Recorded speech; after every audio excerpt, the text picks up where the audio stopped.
Dear guests and friends of the Friedrich Naumann Foundation for Freedom, of the CASSES of the University of Bonn, of the Student Body of Social and Political Studies of the University of Bonn, and of America's North Rhine-Westphalia. Welcome to tonight's discussion on the first 100 days into the Biden presidency. Let me in particular extend a warm welcome to our panelists who are spread all over the world. We have Rachel Rizzo tuned in from Salt Lake City. Hello. With Dr. Josef Braml joining us from Potsdam, and our moderator Florian Bauer broadcasting live from Cologne. Well, let me quote something. Madam Speaker, Madam Vice President, no president has ever said those words from this podium, and it's about time. Personal note, I agree. Neutral note, wow, what a historic moment. But not just symbolically, because the program that President Joe Biden just proposed in his first joint address to Congress could result in the greatest change the US has ever seen in decades. Quite fittingly, President Biden delivered his address almost exactly at the end of his first 100 days in office, hence today's discussion.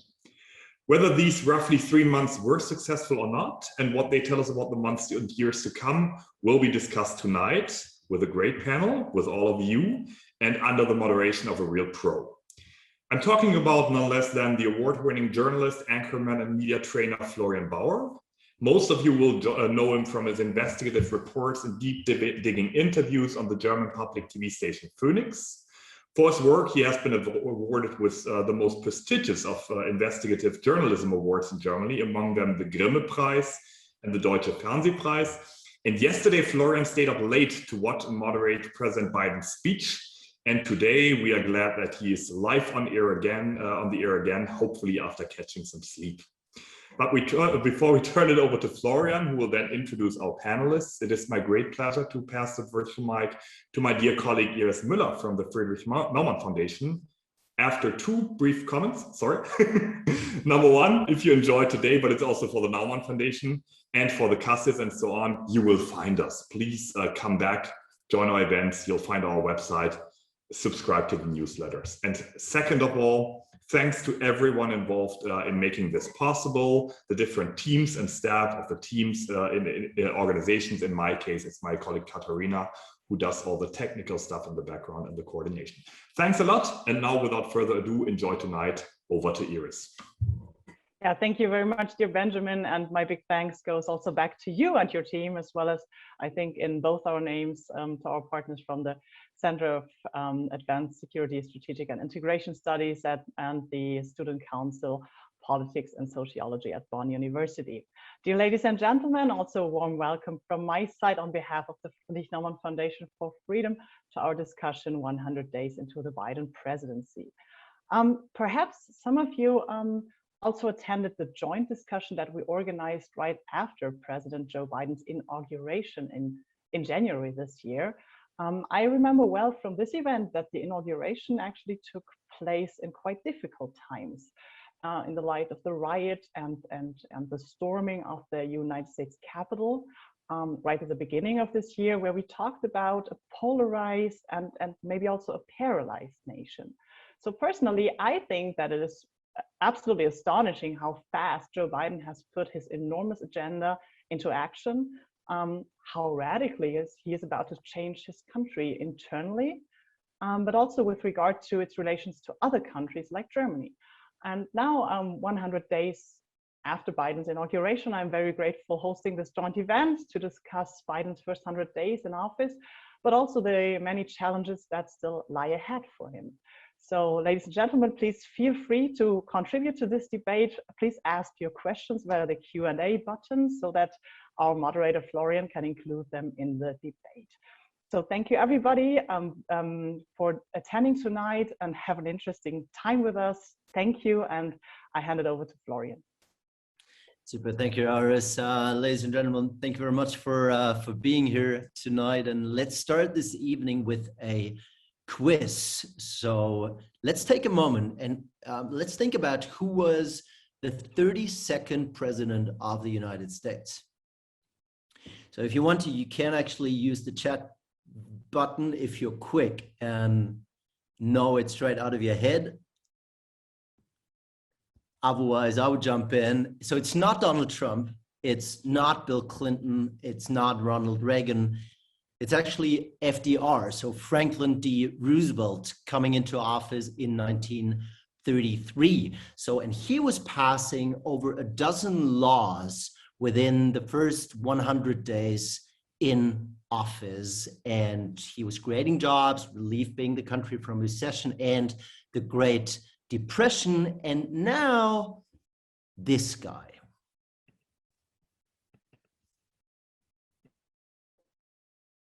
Now, after just 100 days, I can report to the nation, America is on the move again.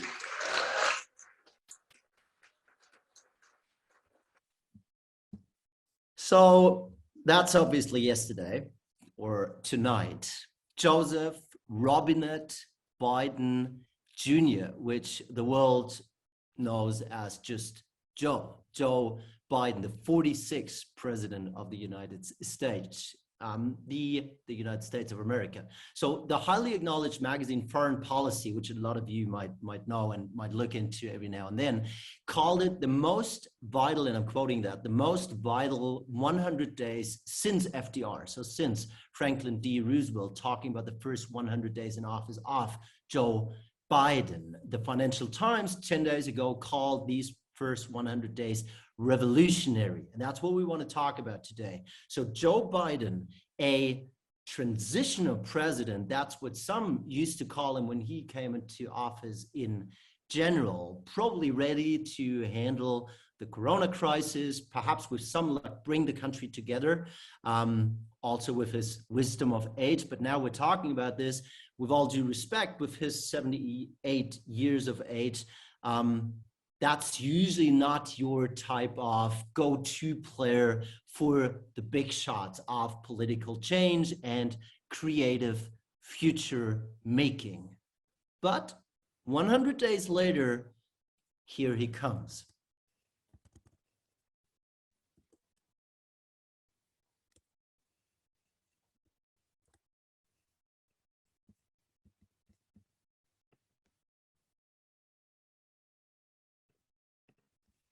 Together we passed the American Rescue Plan, one of the most consequential rescue packages in American history.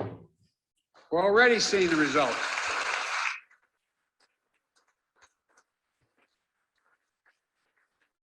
We're already seeing the results.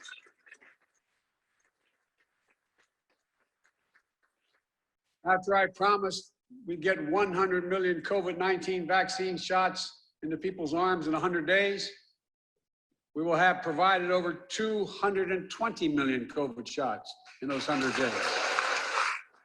Thanks to all the help of all of you.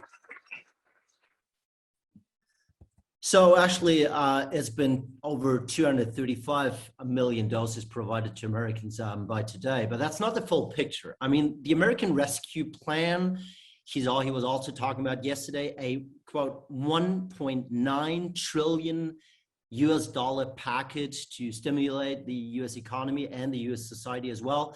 Then a 2 trillion US dollar package for the American infrastructure.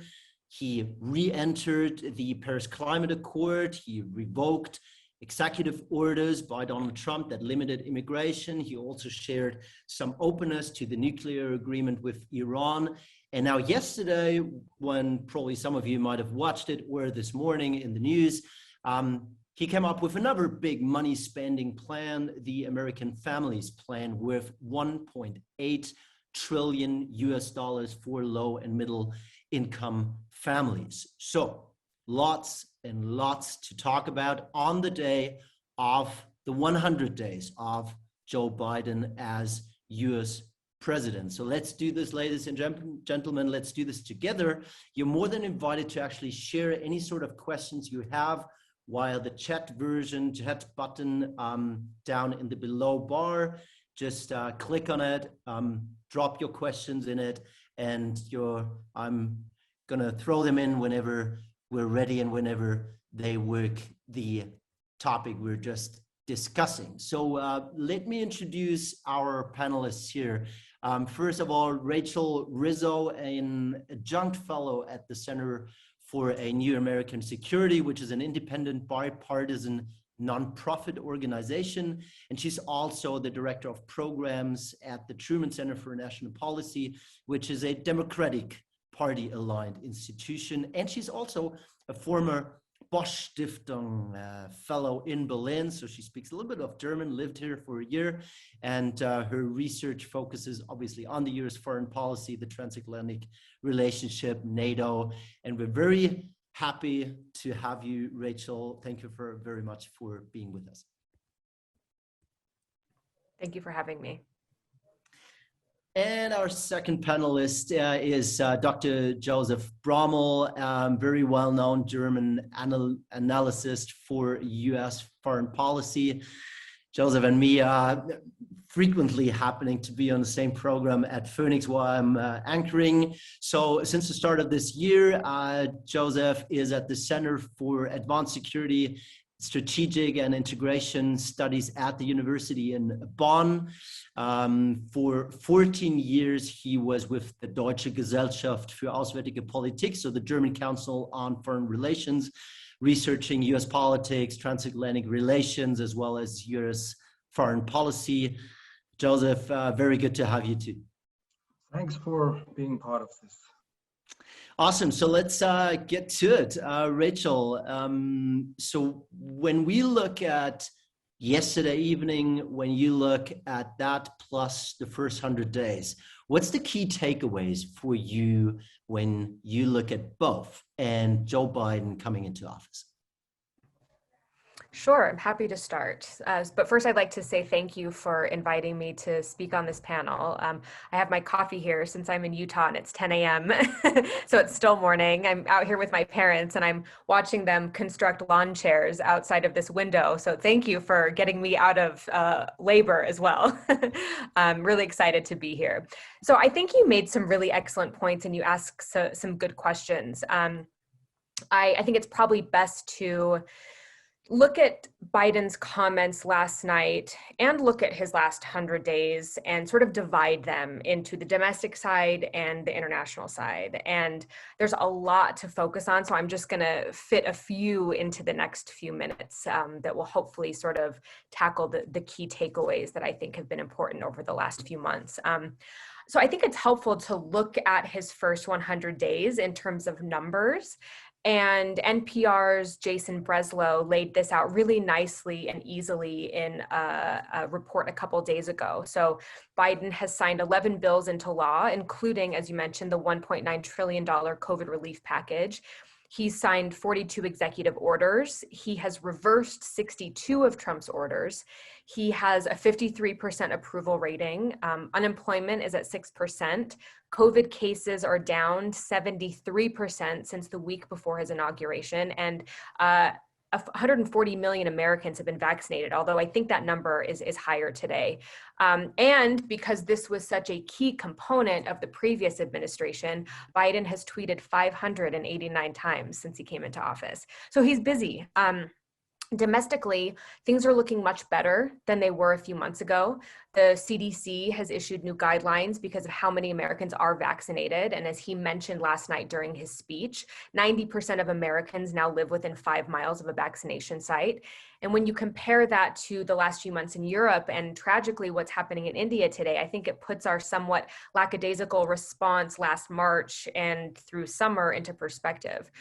Obviously, the United States is still highly divided, and there's a lot of work to do on that front. During his joint speech last night, he said that we need to heal the soul of this nation, and I think that's true, we do. Something like 70% of Republicans still believe that the election was stolen and that Biden is governing on an illegal mandate. But I think it's interesting to compare approval ratings between Joe Biden and Trump's first 100 days. So Joe Biden has a 96 approval from Democrats, but only 11% from Republicans.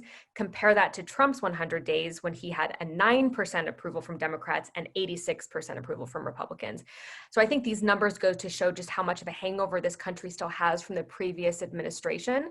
and we're still highly divided. And for some people who thought that when Trump left office, we might go back to some semblance of bipartisan normalcy, we're just not seeing that happen. And I do think that this signals a broader political shift in the United States, which any president, left or right, will have a hard time overcoming the longer these divisions last. Last night, Biden talked a lot about buying American products and building American, being ready for strategic competition with China. Very interestingly, he mentioned that the most lethal threat to the homeland today is white supremacist terrorism. And it was striking because he talked about this in the same context of talking about Afghanistan and after talking about Al-Qaeda in the Middle East. So I thought that was a very interesting shift. So I think last night it was very clear that his first 100 days, much like many other presidents' first 100 days, were heavily focused domestically. But he's also been extremely active on the international stage. He mentioned last night that the question he gets asked most by allied leaders with whom he has had phone calls is, we know America is back, but for how long? And I think that goes to show just how much trust America has to build back over the last 4 years. And this entire speech was sort of couched within this context of a much broader struggle between democracy and authoritarianism. So over the last few months, he's worked hard at reassuring allies, committing to Article 5, reversing Trump's planned troop withdrawal from Germany and actually committing 500 more troops to Germany. I think that the broader US-European partnership will take longer to heal than we originally anticipated because I think Nord Stream 2 could pose a problem, and I'm happy to discuss more of that later. He's rejoined the climate accords. He's kicking off discussions again on the Joint Comprehensive Plan of Action with Iran, extending the New START treaty, and obviously the withdrawal from Afghanistan, bringing our forever war to an end by pulling out the last 2,500 US troops who remain in the country. So he really did, I think last night he mentioned that we are at an inflection point in a competition for the 21st century. He mentioned President Xi something like 4 or 5 times during this speech, and I think it goes to show the importance of that bilateral relationship between the United States and China. And as I said earlier, he couched it within a broader context of democracy versus authoritarianism and said that autocrats think democracy can't compete in the 21st century, but he made it clear that he was going to fight for democracy. So a lot of good stuff last night, a lot of good stuff over the last few months, and I'm excited to get into the conversation. Thank you. And we will. Thank you very much, Rachel. So over to you, Joseph. So what are you making out of this speech first addressed to Congress this night and also the first 100 days of Joe Biden? Florian, since I cannot add anything what Rachel just eloquently squeezed in just a short time, covering everything Biden said, so let me focus on what he didn't say, because that's where the problem lies. Yes, he was talking about allies. He lives in a different world than his predecessor. His predecessor lived in a world where man fought against man, states fought against states, and companies against companies. So that's the hard-nosed realism, where states do not have friends, just interests, and have zero-sum thinking interest. So I win, you lose. So Biden is different. He says, yeah, we need allies. We knew that before. He basically explained it in a foreign affairs, so that's the competition of foreign policy, foreign press article before, why America needs allies. But what we still haven't understood yet, America needs allies to put in place against Russia and China. So from a German perspective, from a German trade perspective, and a country that wants to do trade with its neighbor Russia and China, this is not only good news. And while he was talking about allies, he didn't say anything about doing away with the sanctions on aluminum and steel. His predecessor knocked in based on national security grounds. So as we speak, from an American perspective, also from Biden's perspective, we are still a threat to the national security of the United States of America. How do you square this? NATO folks haven't realized this. Maybe Macron was right. He's talking about brain death. If you think this through, and if you threaten your protective power with your exports, you have a problem. So this is an issue. And at the same time, the WTO is not functioning. Trump started it. He blocked the appellate body. The Biden administration is in no good mood to change that. So you take away the referee, take out the rule of law, then you have power of the strongest, and that's America. So in other words, it's not only buy American. I heard again loud and clearly, and that was the similarity between Trump and Biden's State of the Union speech. Trump's first State of the Union speech, he said buy American and hire American, and that's what Biden did in excess. So yes, infrastructure, but let's not get fooled. This is for Americans only.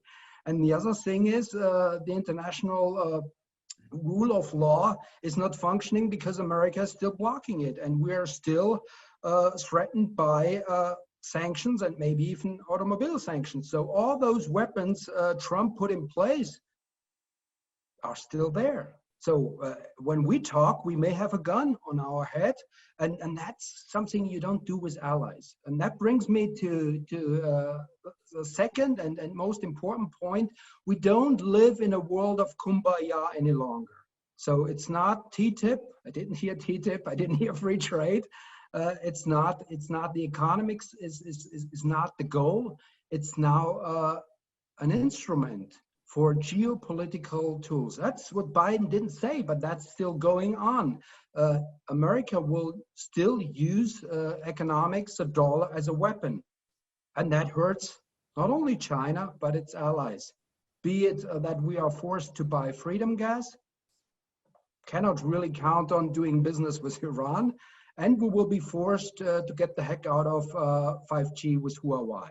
If we don't do, we will see the full pressure, and we got that pressure even before Biden and his team was in office. They got an earful in Berlin. So the tone is a lot nicer, not so eloquent with Obama, but it's still the same issues. The 2% have been on the plate with the Obama-Biden administration and reinforced by Trump. And we weren't supposed to export that much and let America have more of a say. So the structural conflicts are still there. They are reinforced because America feels weak from the inside and feels threatened by China. So now we are in the middle and we haven't really realized it. When I look at our debate, I think we have neither understood that we are in trouble because of the increasing Sino-American rivalry, and we haven't understood that we are ourselves not really on the good side. We are not the enemy any longer, as Trump would have said it. We are an ally, but the way we are treated so far is not the way you treat allies. Wow, thank you very much, Rachel and Joseph. So, ladies and gentlemen, as you can tell, we have lots of topics to discuss. So I've just written down a couple of things on top of the stuff which I've already had on my list. So we got about 50 minutes roughly to actually run down all of these topics. So what you can imagine, ladies and gentlemen, is like we will stay tuned and stay focused on the topics and will not elaborate and go too far. Rainer Rohl, I will come back obviously to your question as well on the German government and obviously US-German relations as well. So Rachel and Joseph, perhaps we're going to start with actually in this night's speech of Joe Biden and basically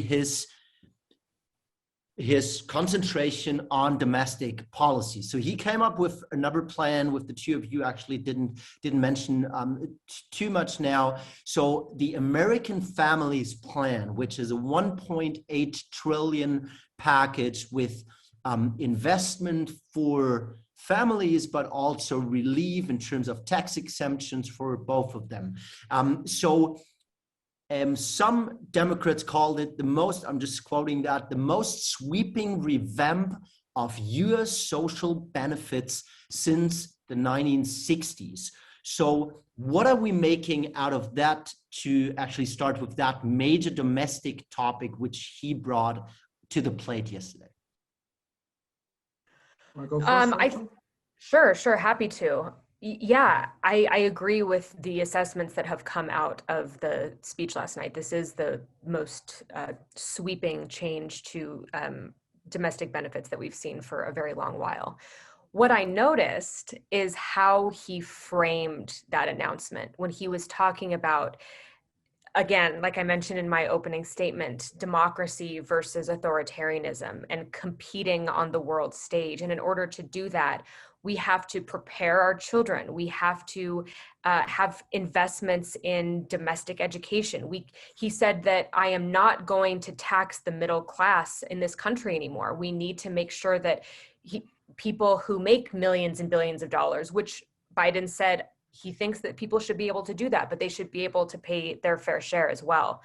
So I think that he is looking at the state of the United States right now and understanding and recognizing that we need more investments in things like education and opportunities to rebuild the middle class. In fact, his entire foreign policy is framed as a foreign policy for the middle class. He's going to make decisions both internationally and domestically that will benefit the middle class, which he wants to rebuild. And so I think that the conversation, or the speech that he had last night was very indicative of those goals.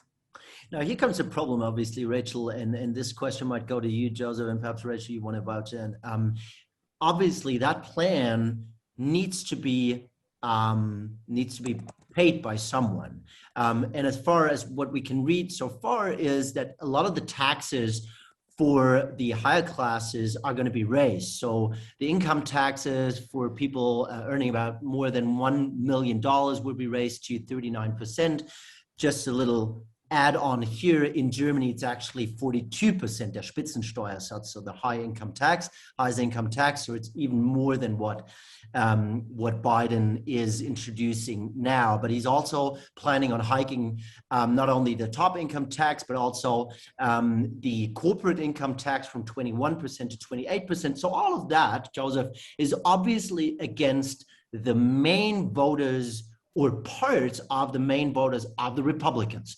So how can we actually see a bill like that, an idea for a law like that being passed in the United States at that moment? Let me combine this question with your basic question you raised before, because we are entering in an era of big government again. So the dogma of free market is gone. We should have understood that when Trump was elected, because he was basically doing away with the dogma. I mean, he went against free trade as a Republican. Democrats used to be against free trade. That was one thing. But where he stood true to the dogma was doing away with taxes. So basically what Biden is doing is undoing Obama and a bit of George W. Bush. So all those going down with the taxes will be up again. And he more or less wants to finance all those programs by raising taxes. And here we have to understand one thing. There is something like the US Senate. And while some commentators in our country do not understand what a filibuster is, Americans know what that means. And Biden for sure knows what that means. That means you're not fine with 50 and Kamala Harris jumping in and giving the tie-breaking vote, 51 to knock it through the Senate chamber. House chamber is more or less granted, but not even there. You need 60 votes to shut up a filibuster, to invoke cloture, unless you do some strange maneuver. They did the budget reconciliation, but you can't do that all the time. So the one big thing he pushed through Congress was without a single Republican vote. And now he wants to raise taxes. I mean, this is heretic, and no Republican will vote for that. I have been at one of the ceremonies of Grover Norquist, and he lets senators and House members swear in front of a camera that they would never, ever raise taxes. If they did so, they were politically dead. So he cannot count on them. And so Biden's program will add to the huge deficit, yearly deficit, but to the huge budget debt. We are at 21 trillion, and that's a lot. We are 100% of the GDP. We are nearing 106%, and that was in the Second World War. So somebody's going to pay for it, and it's not going to be the Mexicans. So somebody else will have to pay it, and I have a hunch it's those countries who do not afford themselves a known military who have to pay tribute. And Biden will force us to jump in. And there are mechanisms, there are probe mechanisms how foreigners have to pay for the American way of life that has been on debt for the last 2 or 3 decades already. Rachel, are you agreeing that the tax raising which Biden is now planning for actually making all his plans happening? I mean, we're also talking about the infrastructure plan, which is not through the Congress yet, and that's another $2 trillion on top of that. So, are you agreeing that actually that raising the taxes will not happen to the extent Biden is planning it to because he needs the Republicans, or is there another solution? Well, this is a really complicated situation because in order to rebuild the United States in the way that Biden laid out last night in his vision, including this massive American families package, including infrastructure, Dr. Braml said it correctly. This costs money, and we, like I mentioned earlier, we are so divided at the moment that the Republicans are going to fight this tooth and nail, even if there is a broader consensus on the need for a better education system, on a need to rebuild infrastructure within the United States. I think that's not a controversial statement. I think both of those issues are very true. The manner in which we go about that is going to be very highly partisan and divided, and the Republicans are going to, like they've done over the last 100 days and some other issues, they're going to use this opportunity to try to back the administration into a corner and get some of their own concessions as well. So it's going to be really interesting to see how this plays out over the next little while, but it's going to be an uphill battle, and we should expect a lot of tension up on Capitol Hill. If I understand you right, Rachel, when we listened to Tim Scott, the rebuttal speaker of the Republicans yesterday, so he's an Afro-American senator from South Carolina who spoke after Joe Biden yesterday as the speaker for the Republicans, so possible future star of the GOP, so the grand old party, the Republicans. And he said yesterday, when Biden was pushing these agendas and all his agendas over the last 100 days, and I'm quoting this, these actions are pulling us further apart. I mean, on the one hand, you didn't expect anything else than that from the Republicans, but at the same time, when I understand you right, Rachel, and you are a Democrat, he's actually right. Well, I think that the response from Tim Scott was couched within a much broader context of what is happening in the United States today. You know, not only are Democrats and Republicans further divided than they have been at any time in recent history. I mean, maybe in the early aughts, but I think now we're as highly polarized as we've ever been.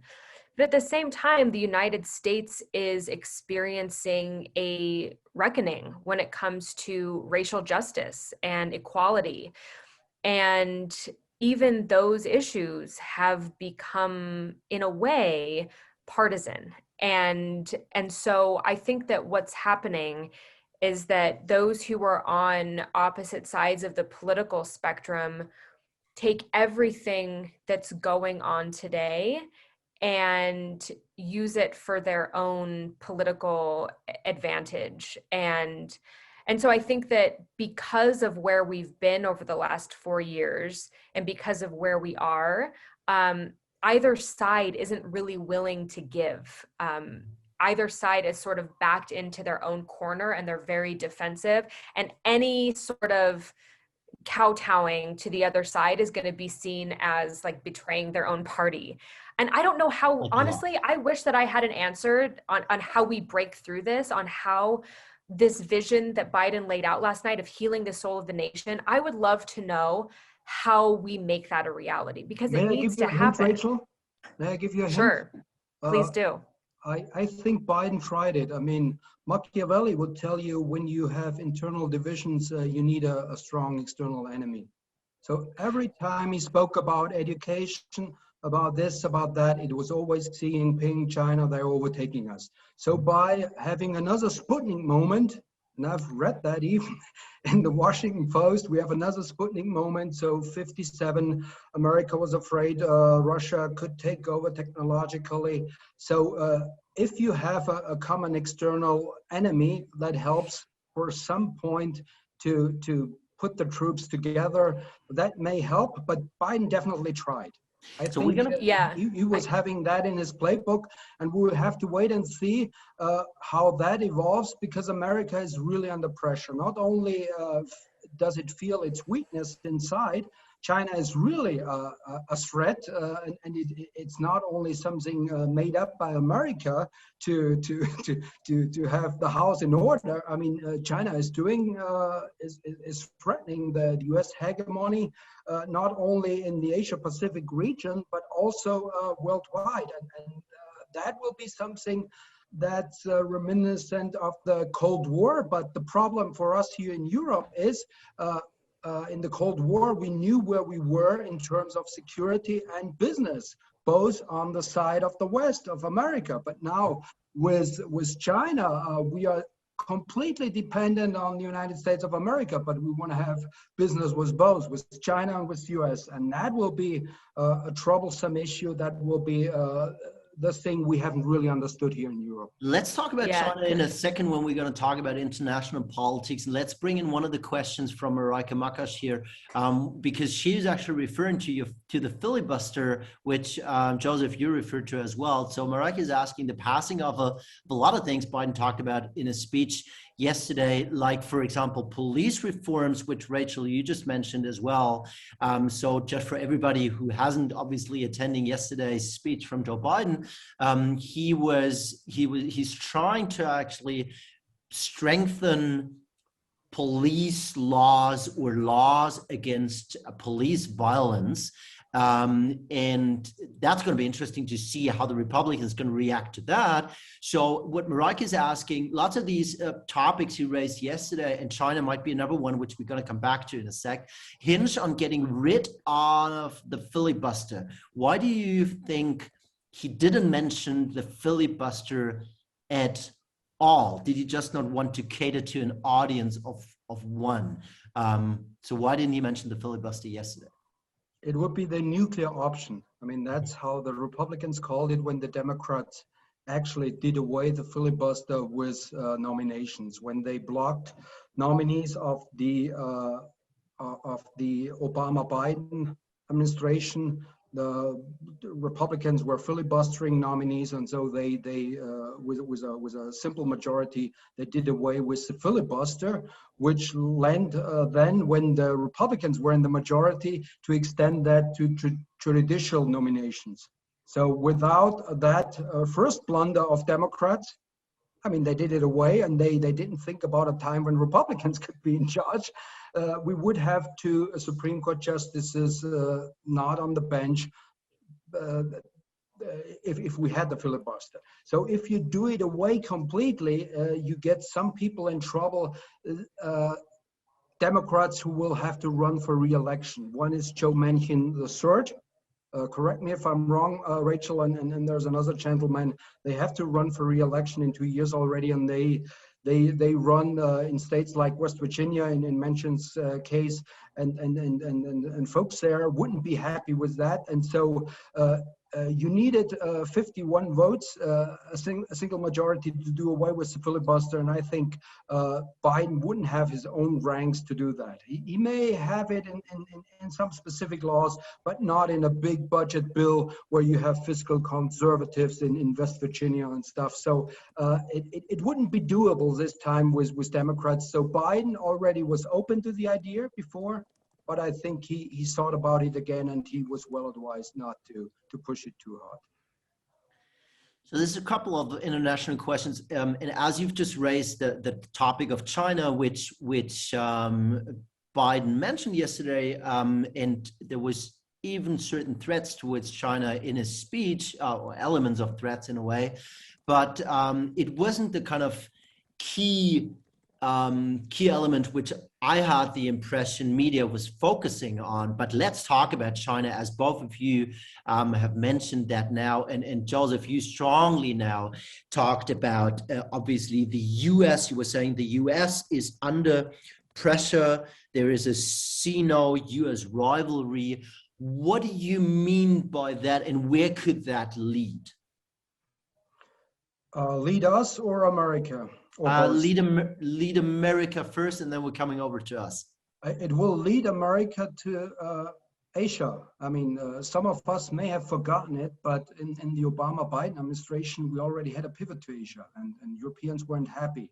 TTIP wasn't really the coolest thing. It was the Trans-Pacific Partnership to contain China. So this wasn't kumbaya free trade. This was geoeconomics to bring American allies closer to America and push out China with TPP. But Trump, in his eternal wisdom, got out of TPP. And while America was looking inward and navel gazing under Trump, China was doing its comprehensive trade deal, and now has even America and allies in that. So America will be back in Asia, will be there even stronger. You have a Taiwan issue. And what I'm afraid of is America won't be able to cover two fronts. So what was interesting, he meant fences with even Putin. He said, well, you did something you shouldn't have done. We responded, but we can talk about stuff. And America, let's face it, is not able to fight two wars. I mean, we have heard that before, even in the Moscow administration before. We have war games with Rand Corporation and all that. So while we have a few more soldiers here in Germany, and the German press is all excited, let's not get too excited. The real threat is in Asia, and Taiwan is what Germany used to be in the Cold War. So America will be focusing on China in the South China Sea. We're focusing its assets, and we will have to protect ourselves. We cannot really bank on America bailing us out again, and we haven't really begun to understand what that means for Europe and our own defense. Mm-hmm. Just to add on to what you were saying about Putin, because I was just looking down my notes from yesterday night, or from this night, just a couple of hours ago, when I just have written down to Putin, yeah, he was saying no escalation. So that's the quote from Joe Biden, no escalation towards Putin. But that's another topic. But Rachel, I mean, let's stick with that. Obviously, the Asia Pacific region has been in the focus of the US, even more so over the last 10 years. Nevertheless, the EU still is a vital partner of the US, of course. Now, Josef was asking the question, does the US actually need allies? And I'm throwing in another thing here from HG Mai in the chat. So she's just asking from Annegret Kramp-Karrenbauer, so the German defense minister, in IP Quarterly. The comments of her, as far as I'm concerned, it is out of the question that Germany would take a position of equal distance between China and the US. I stand for a strong Europe, and the fact remains that the United States and American values are closer to us than China or its values. But that doesn't mean that US interests always align with Germany's or Europe's interests. For me, the question is not at all whether Europe will be crushed between the Americans and the Chinese. The far bigger challenge is whether Europe will have any role at all. How do you see that, being a researcher on transatlantic relations? It's obviously a couple of questions like China, the US, European Union in between, Asia Pacific playing a role, but it all kind of like leads into the same direction of the question of how does the new, perhaps, transatlantic relation look like? So I think there's a few things here. The first is that, yes, I think that going forward, including with the Biden administration, US presidents are going to be increasingly focused on the Indo-Pacific region as the North Star of their foreign policy. And how Europe plays into that is a little bit complicated, because I do think that the EU and our NATO allies, I mean, these are our most important relationships, and they have been for a long time and will continue to be. But the reality is that the United States is going to have to commit more of our military strength, and not necessarily diplomacy, I'll just say military strength, to the Indo-Pacific region, meaning that Europeans are going to need to take care of security in Europe and in the neighborhoods surrounding Europe. The problem that I see happening is that there's always this push and pull when it comes to the European security guarantee and Europeans taking on more of that burden themselves. I think that they need to do that, and the United States needs to expect them to do that without people saying that the United States is abandoning Europe. We're not. We have not abandoned Europe. We won't abandon Europe. But geopolitics being what they are, Europe is going to have to take care of its continent and its neighborhoods so that the United States can focus on the Indo-Pacific region. I do think when it comes to China, Germany especially, and Europe more broadly, does not want to get caught in a broader geopolitical struggle between the United States and China. And I think this question and the quote from AKK is true. You know, the fact remains that the United States and American values are closer to Europe than China or its values, but that doesn't mean that US interests always align with Germany's or Europe's interests. We've seen that happen just recently with the comprehensive agreement on investment signed with China. And whether or not that goes forward is yet to see, but we are seeing Europe become more forward-leaning on the world stage, and it's making decisions that might not necessarily align with the United States. But I think we need to get used to that, and we need to be okay with that, and we need to view the US-European relationship in a much more mature context going forward. You, Joseph, were saying earlier that there is still the US-EU clash, and sanctions might still play a role. Free trade is still on the table as one of the discussions. So are we actually, do you think we'll be seeing stronger confrontations between the US and the EU/Germany, or is it just stronger confrontations than we expect under a new Biden administration? I'd like to follow up on Rachel's Yeah, go ahead. because that really gets to the meat of it. She was right in there, and where our defense minister, I mean, of course, we cannot be equidistant. I mean, we are completely dependent on the United States of America in terms of military and also secret services. I used to serve for the German army 30 years ago, and we had a saying, we hold the ground until real military comes. And that was our high. And that were the Americans, of course.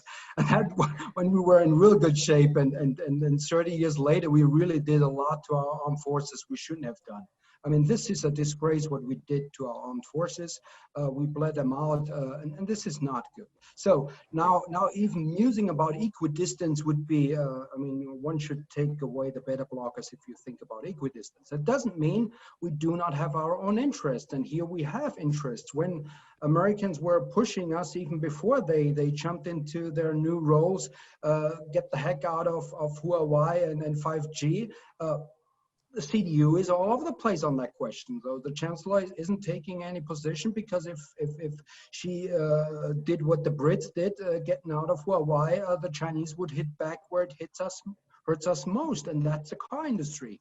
And she doesn't want to do that. So her successor may be happy to deal with that question, but that question is still there. And there are some industries who say, well, the car industry, our museum, we do not worry about them, so let's not risk our future, so let's get out and be on this and that side.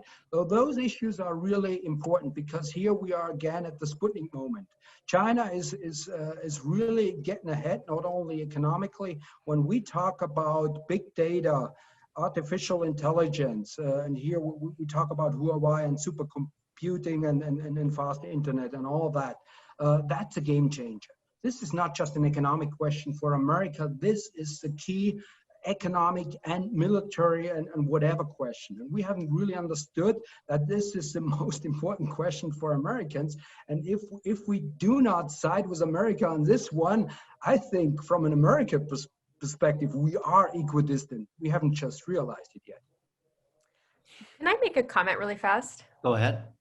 I just want to jump in here. I'm not sure if this comment fits this specific line of inquiry, but I think it does. I think Germany is a great power and needs to act like it. I think that historically, Germany and Germans have a pacifist approach. But in today's geopolitical context, as the engine of Europe, as the most powerful economic player in Europe, it needs to use that weight and be okay with being a geopolitical power.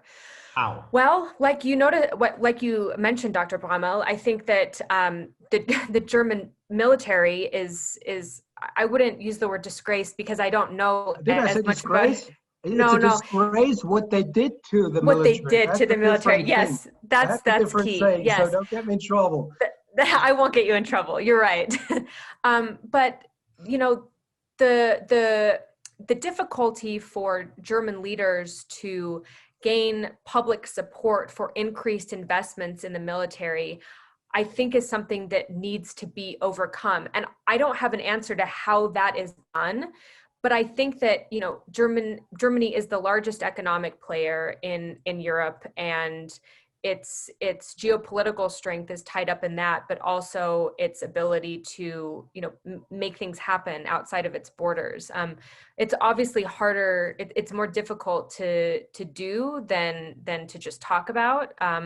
But I think that it's important. I do think that Nord Stream 2 is a pretty good example of Germany throwing its weight around and sort of, as we're seeing, angering the United States. I just wrote a piece on that a couple of days ago for ECFR. But I think that's going to be, a big issue for us going forward. All right, I just wanted to throw in two questions. That's what I'm going to do in a second of Reinhard Müller and Rainer Rohr. Your two questions, I'm going to throw them in. But as Rachel, you're now mentioning Nord Stream, which was on my list for actually after the two of them, but now you've mentioned it. Let's stick with Nord Stream. So obviously that is one of the examples where the European Union and Germany, where there's actually different aspects aligned, different interests aligned here, or not aligned, but different interests in play. Have to make a decision how to cope with the American reaction to Nord Stream 2. So in the Baltic Sea. So give us your insight on that, and also what sort of reactions by the Germans or the European Union might cause which sort of counter reactions by the US. Yeah. So I think what's important to know about Nord Stream 2 is that the reaction in the United States is led by Congress, and it's led by this bipartisan group of senators led by Ted Cruz. And the idea of Nord Stream 2, the fracking state of Texas. The fracking state of Texas. It comes down to one thing, one main thing for him. Let's it out. Exactly. But for him, it's all about being tough on Russia. It's being tough on Vladimir Putin. And they've really backed the Biden administration into a corner because they were holding up some of his State Department nominees, the CIA director, until Tony Blinken released what Congress felt was an appropriately tough statement against Germany. And so as a result, the Biden administration has said that they're appointing this special envoy to help stop the completion of the pipeline. I don't think that this position would even be a thing if it wasn't for Congress playing the tough card that it is. But I think for everyone's sake, it's time to come to the realization that Nord Stream 2, the pipeline, is very likely to be completed. And so now we need to come up. Anyways. It's 95% completed. So now the question is, how do Germans make it palatable to the United States? I think that there's a couple of opportunities here.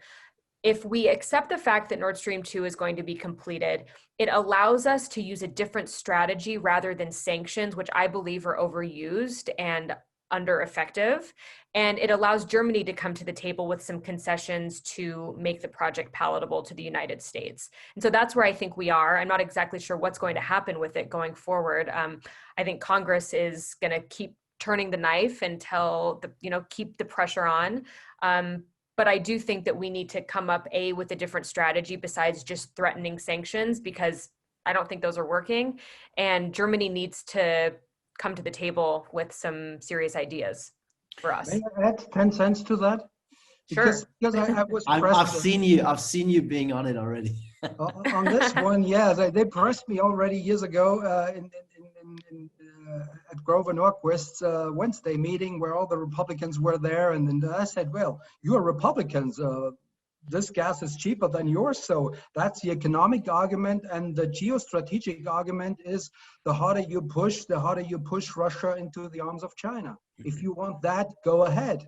That's not what you want to do on the long run. So to help American wisdom get out of that thing, we may have to buy a little bit more freedom gas, finance the LNG terminals. So the German government may have to jump in.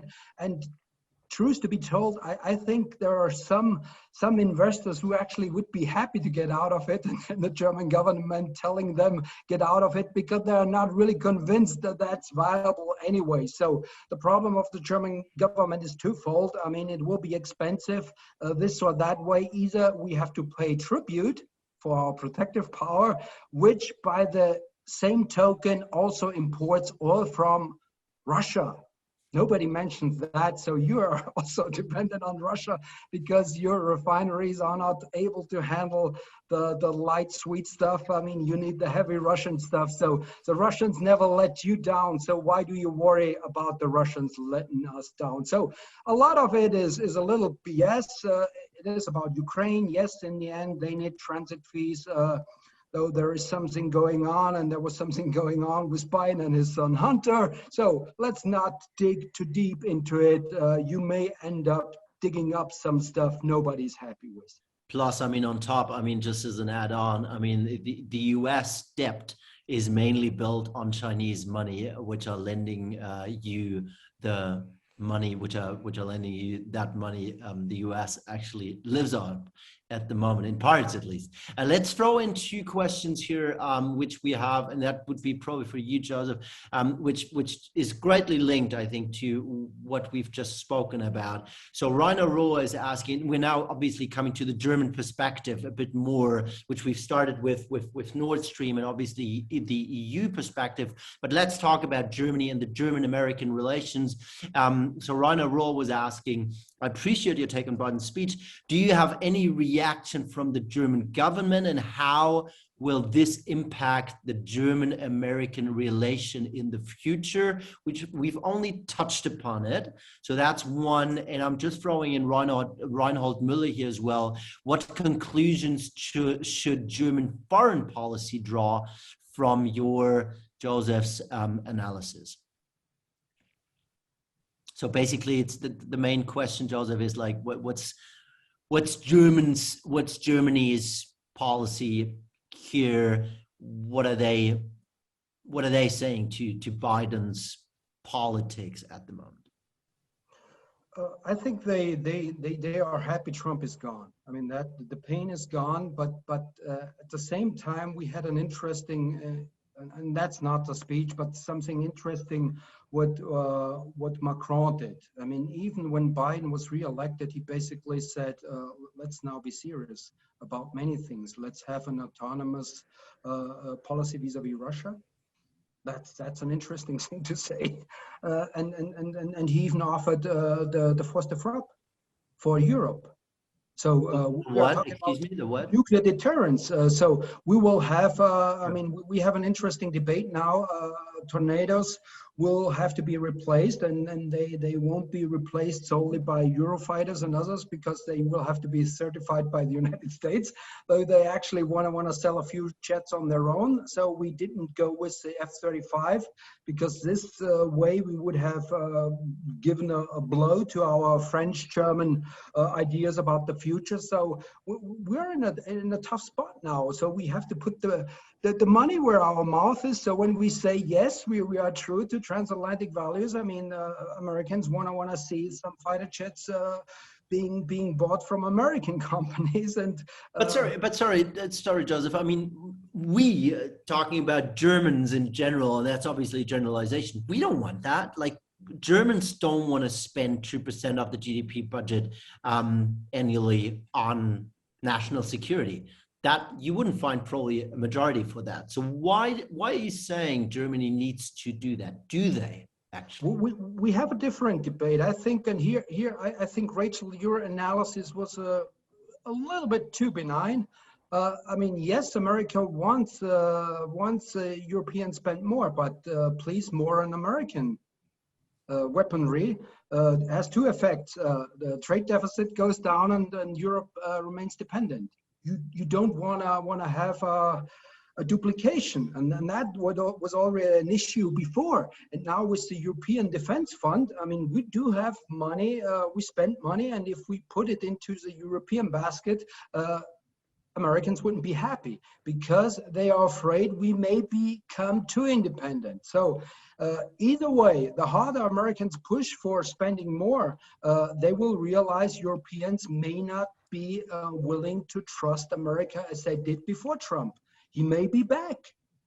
That's what Biden basically said in his State of the Union speech. And when a German chancellor is in the beer tent and isn't drunk and says we cannot basically trust America any longer, we have to put it in our own hands, we should take that seriously. So we have to have a strong European pillar within the NATO. But that's an interesting debate. That's a very interesting debate, and I'm happy to see that. And the German question will not the German question. That's a different historical thing. But the German position. But the German question is also not directly on the table when you remember why NATO is there, to keep the Russians out, the Germans down, and the Americans in. And we had a double containment that meant not only contain Russia, but contain Germany from being again too cozy with Russia. So those are issues we have to face, and Macron held right into it, and the German debate was really shocked. I mean, there was like, no, we want to stay under the American umbrella, but realizing at the same time the umbrella may not protect us when it's really heavily raining. Can I make one point? I think that you're right. And I've said this a few times over the last few years, actually, in how the United States responds to this idea of strategic autonomy. Even though I don't think that idea is clearly defined, people think of it in different ways around the European continent. But I always find the debate interesting in Washington, because for decades we have said that Europe needs to do more, Europe needs to spend more, Europe needs to be more active on the world stage. But then when Europe is any or all of those things, there's a lot of pushback from Washington. And we say, well, not like that, or not that much. And I think the defense spending question is really interesting, because if you get Europeans to all meet their 2% of GDP requirements or targets, then does it follow that Europeans will then buy European products? And for the US, the worry is that that becomes a protectionist vehicle for Europe. And so I think that you have two sides of that debate in the United States, where we push and push, and then at the same time you get statements from high-level Pentagon officials that were in the Trump administration saying that they're worried about what this means. So it's a lot of mixed messaging that I really don't find helpful at all. And I think the United States needs to move past that. We got another 10 minutes, so I really invite everybody. We still have about 100 participants here, so I invite everybody who wants to come up with a question, please do so. I got one more topic on my list, but let's go with Florian Schmitz here. Since the German public opinion has been mentioned, and Russia is also a question for our own diplomatic position, how do we continue our relationship to Russia? There is a lot talking from the realistic view of deterrence and against Nord Stream 2 and so on. That sounds like the renaissance of the Cold War. But is this where we stand today? Do we have to turn away from the approach to keep quite good diplomatic contact with Russia, brackets, that has a lot of backup in the public opinion in Germany, brackets, and follow more the US approach of great power competition? Dr. Braml, this sounds like a question for you. Well, I tackle it and you correct me where I'm wrong. I heard realism. I remember Mearsheimer and realists warning if you do NATO enlargement with Ukraine and that was 94, right, in NATO summit. If you do that, where Merkel and Macron were against it, and Bush pushed it. They basically warned if you do that NATO enlargement, you get in trouble with Russia. So they have their fringe around them. They have the red lines. And when you listen to Putin's State of the Union speech, I mean, he made also one. And he said, we draw our lines, we determine it ourselves, and if you don't respect it, you will regret it as you will never have regretted anything else. So if you encourage Ukrainians to do this and that, Americans should be there.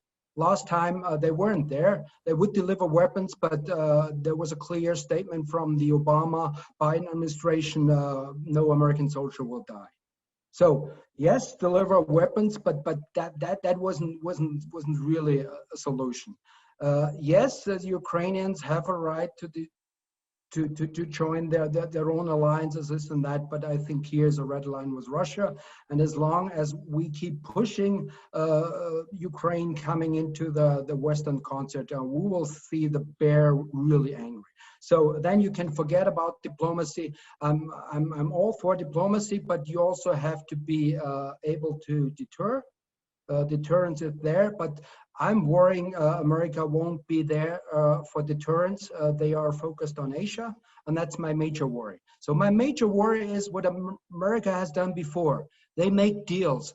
They sold the Poles and the Czechs for a reset. Remember that?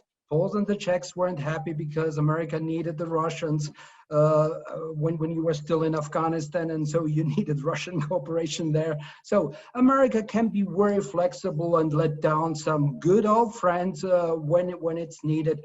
And East Europeans shouldn't be too cozy, because America and Russia could find a way, a deal, which could help them or help America to mainly focus on China. So just for our own security, we should be able to protect ourselves, and at the same time be strong enough to have diplomatic tools.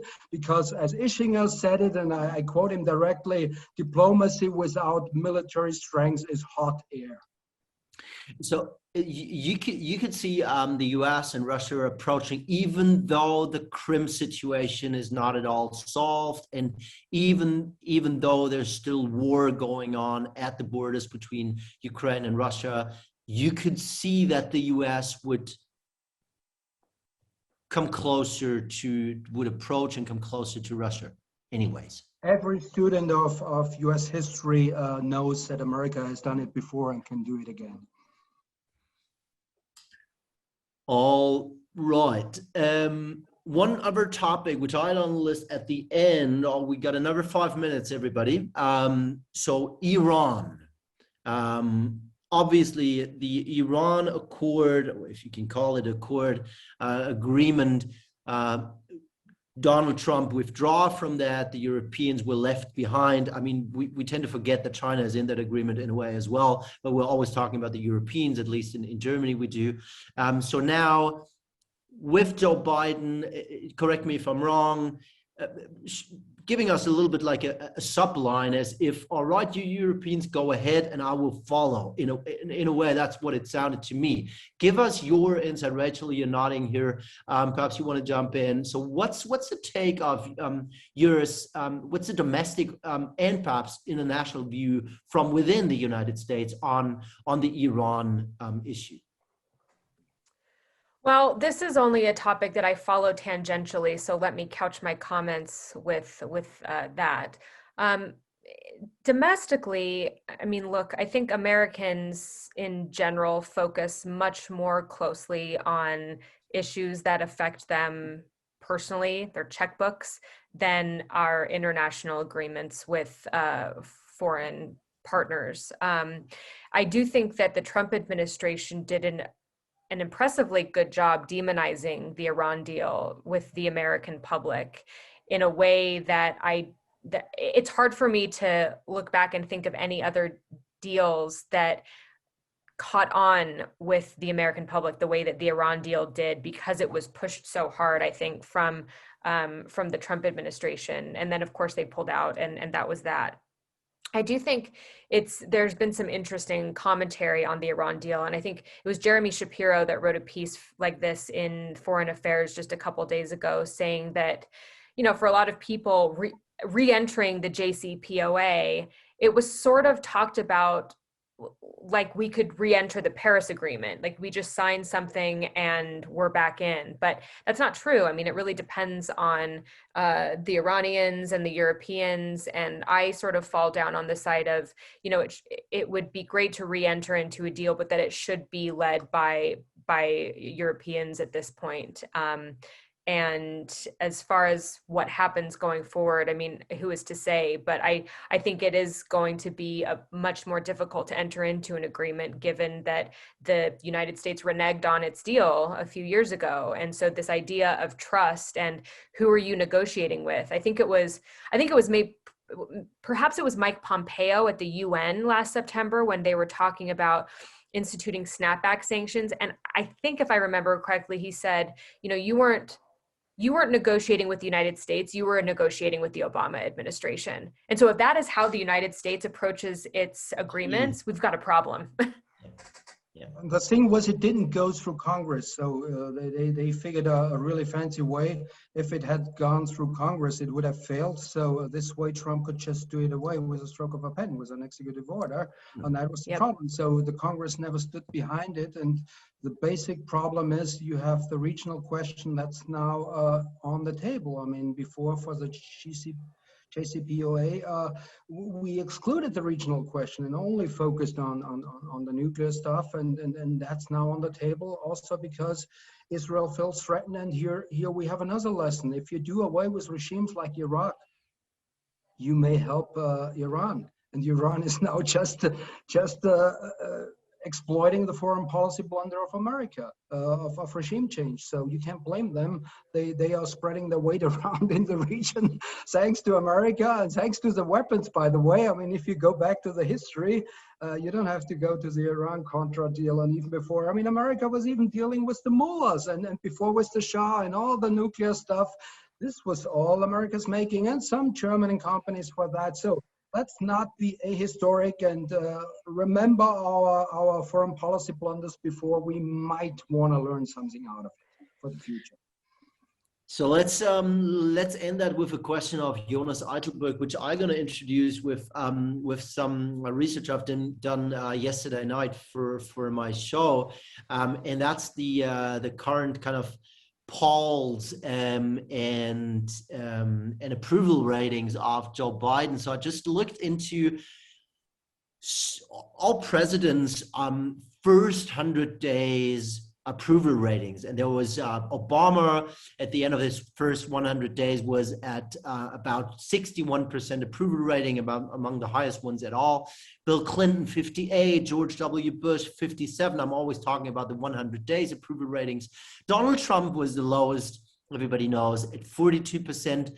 Joe Biden is at 54 now overall, and there's obviously minor degradations between the different pollings. Now, Jonas Eitelberg asks, Rachel mentioned the US is still deeply divided. Joseph did so as well. Biden-Harris will probably not be able to fill this gap completely in the next 4 years. I fully agree. How likely, and that's a great, interesting question for the end of this show here, how likely is a return of Donald Trump, brackets, or another member of his family? I like that one too, brackets, to the presidency? Rachel. Jonas, that's an excellent question. And what I would say is that you are right. The divisions in the United States are not likely to be healed in the next 4 years. In fact, they might even become, the US might even become more polarized. I don't think the question is so much, will Trump return to the position of presidency or a member of his family, but will the idea of Trumpism return to the White House? And the fact is, Trumpism, America First, has really gained traction amongst the Republican Party, and people like Ted Cruz, people like Senator Josh Hawley, Tom Cotton, they really embody this idea. And so if I'm predicting into the future, I do think that someone with that kind of mindset will at least enter the presidential race in 2024. The question is, will they gain traction? And I would be surprised if they don't gain traction. You also have someone like Nikki Haley, who I think is a little bit more centrist, but that means that she might not be able to gain traction within the Republican Party, the Trumpist faction of it, which is a big faction of it now. So I'm worried about that. I think it really depends on maybe how Biden and Harris govern over the next 4 years, but I understand your concern and I absolutely share it. May I give my comment outlook of Joseph. You want to have the positive or the negative scenario first? So let's start with negative so that we can end on a positive note. You may have somebody who gets on the Trump nationalistic electoral campaign and is more capable than Trump. I mean, we were lucky with Trump because he had authoritarian instincts, but he was unable to push it through. So he didn't have the focus. Just think about Cheney in his position and making use of I mean, Cheney made use of 9/11 and did a lot to this country. This country is still suffering from. So think about somebody who is more focused and has more power instinct. So Trump has backing and he has 10 million more. And so think about somebody who is as nationalist and more capable than him. That's even a bigger danger. So and then the positive scenario is, and that would kind of close the circle, Florian, where you started out. Democrats, if they are not blocked by Republicans, and if they really not only put a shot in your arm and money in your pocket, and I hope we all in favor of that, but really turn it around and change things with infrastructure. And if Biden makes that deal against all the odds, I mean, we could talk about realignment. The last big realignment was FDR, Franklin Delano Roosevelt. That's where you started out with, Florian. That's where you had a huge shift of voters. That's when Democrats started to change. It only changed later on in the 60s. But Democrats now with the big government thing have a chance if they convince people that this is for them and get out of that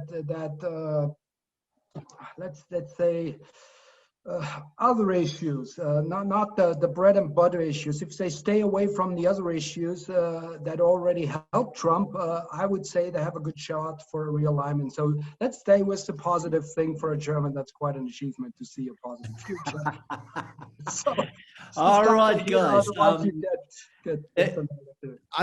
Thank you very much. I couldn't have said it better. Thank you very much, Rachel Rizzo. Thank you very much, Dr. Josef Braml. Thank you very much, the three organizers, the Friedrich Naumann Foundation, the America House, and the Cassis at the University of Bonn. Thank you, everybody. The participants here, great numbers, great questions. Thank you very much. Stay tuned to further events. Look on the websites of the organizers. I'm sure we're going to have more of these events over the course of the next coming months. And that was a pleasure having all of you guys. And I see you around. Stay tuned in Phoenix if you want to. And have a good evening. It's 7:20. That's quite an hour we've done here. Thank you all so much. Thank you. Thank you. Bye-bye.